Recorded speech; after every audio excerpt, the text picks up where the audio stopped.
19 साल की उम्र में जब मैं अपने शहीद पिताजी के टुकड़े घर लाई तो मैं नाराज थी इस देश से। मैं नाराज थी, मेरे दिल में यह भावना थी। मैंने अपने पिता को भेजा, तुम्हारा काम था सुरक्षित रखना। मैंने अपने पिता को हिफाजत से तुम्हारे पास भेजा और तुमने ये टुकड़े लौटा दिए मुझे, और वो टुकड़े इस झंडे में लपेटे हुए थे, देश के झंडे में।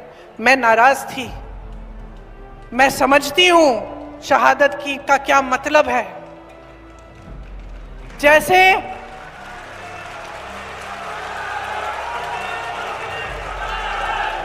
आज मैं 52 साल की हूं, आज मैं 52 साल की हूं, पहली बार मैंने ये चीज सार्वजनिक ऐसे मंच पे कही है। लेकिन वो जो नाराजगी थी मेरी, आस्ते आस्ते मैं समझी कि उस तरह की जो नाराजगी होती है वो सिर्फ उससे होती है जिससे प्रेम करते हैं हम। मेरे देश के लिए मेरे दिल में कितना प्रेम है, मैं कैसे समझाऊं।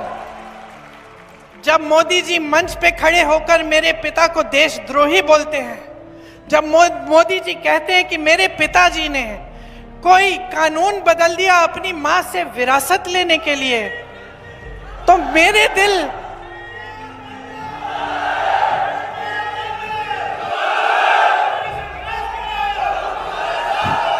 तो मोदी जी इस बात को समझ नहीं पाएंगे कि मेरे पिताजी को विरासत में धन दौलत नहीं मिली, मेरे पिताजी को विरासत में शहादत की भावना मिली।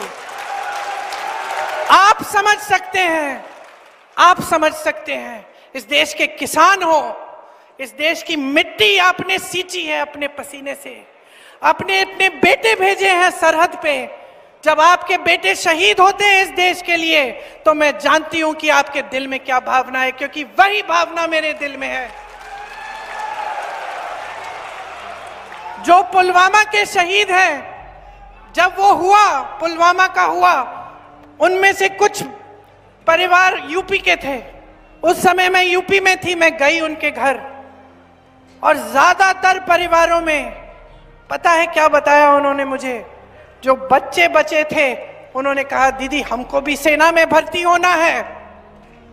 एक लड़की थी, उसका भाई एयरफोर्स में था, उसने कहा दीदी मैं पायलट बनूंगी, मैं एयरफोर्स में भर्ती होंगी।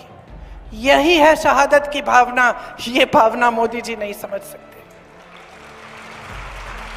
जो मोदी जी इंदिरा गांधी जैसी एक शहीद के बारे में उल्टी सीधी बातें करते हैं, जो मोदी जी इस भावना को देख के सिर्फ परिवारवाद देखते हैं लेकिन देशभक्ति नहीं देखते, देश की सेवा नहीं देखते, वो इस भावना को नहीं समझ सकते।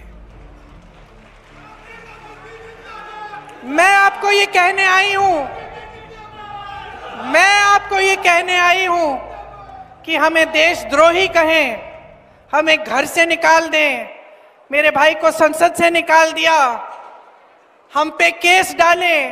मेरे भाई पे इतने केस डाल दिए कि कभी इधर कभी उधर, कभी गुजरात में कभी बिहार में वो जाता है कचहरी, जाएगा, कुछ भी कर ले, मार डाले, लेकिन ये भावना हमारे दिल से कोई नहीं निकाल सकता।